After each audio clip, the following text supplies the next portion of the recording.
And US Vice President Kamala Harris is on an official visit to Vietnam. However, her trip to the Southeast Asian country was delayed by several hours after the US Embassy in Hanoi reported what it called an anomalous health incident. This was in reference to the so-called Havana syndrome that has sickened diplomats in several countries.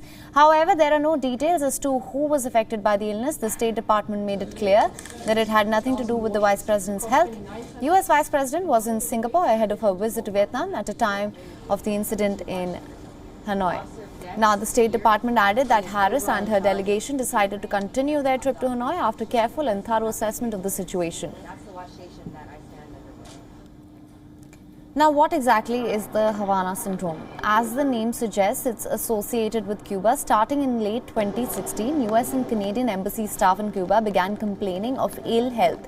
Patients suffered from headaches, vibration in the head, and pain in the ear.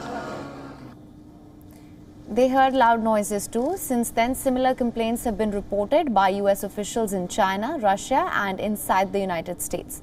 Some experts have blamed microwave weapons which use lasers and particle beams against its target. The problem has led to unproven allegations that Russians or others use sonic or other high-intensity electronic devices to physically harm US diplomats.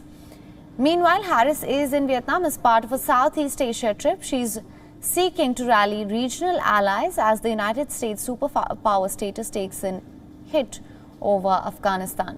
After landing in Hanoi, she has met with her counterpart and Prime Minister of the Southeast Asian country. She is the first US Vice President to visit Vietnam since then country's reunification in 1975. This meet is being seen as an extremely significant for the United States. She has reaffirmed that there is a need to increase pressure on Beijing over its maritime claims. WION is now available in your country. Download the app now. Get all the news on the move.